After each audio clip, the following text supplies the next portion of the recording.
అండి ఏంటి ఊరెళ్ళారా ఊర్లో వీడియో చూపిస్తోంది ఈ టైమ్ లో మంచి ఏందబ్బా అనుకుంటున్నారా? అదేం లేదండి, ఎగ్జాక్ట్లీ మే 10వ తారీఖు తీసిన వీడియో అన్నమాట. అమ్మ వాళ్ళ ఇంటికి సమ్మర్ కి వెళ్ళినప్పుడు ఈ క్లిప్ ఎందుకో మిస్ అయింది. ఈ వీడియో మీకు ఖచ్చితంగా చూపించాలన్నట్లు ఈ వీడియో పెడుతుంటేనే ఏదో తెలియని ఆనందం అండి. ఆ మంచు, అది సమ్మర్ లో ఇంత మంచు పడుతోంది అంటే ఇంక అందుకేనండి పిల్లలు ఊర్లకు ఎందుకు వెళ్తారు అంటే ఈ వాతావరణం కోసమే. అంతే కదండి, ఈ టౌన్లలో ఈ కూలర్ దగ్గర ఏసీల దగ్గర అస్సలు లేయబుద్ధి కాదు, ఒళ్ళు పట్టేస్తుంటుంది.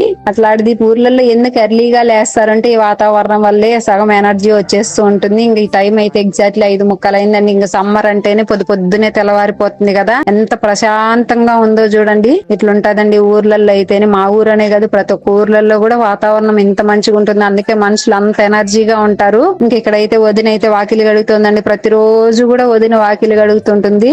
ఇక్కడ ఒకటండి, రోజు వదిన వాకిలి కడగడము, ఎర్లీగా లేసి వాకిలి కడగడము, అన్న ఎర్లీగా స్నానం చేయడము, రెండు కూడా జరుగుతుంటాయి అన్నమాట. ఇట్లుంటుందండి, చాలా గుడ్ హ్యాబిట్ కదా. ఎన్ని పనులన్నా ఉన్ని స్నానం చేయందే బయలుదేరాడు అనమాట అన్న.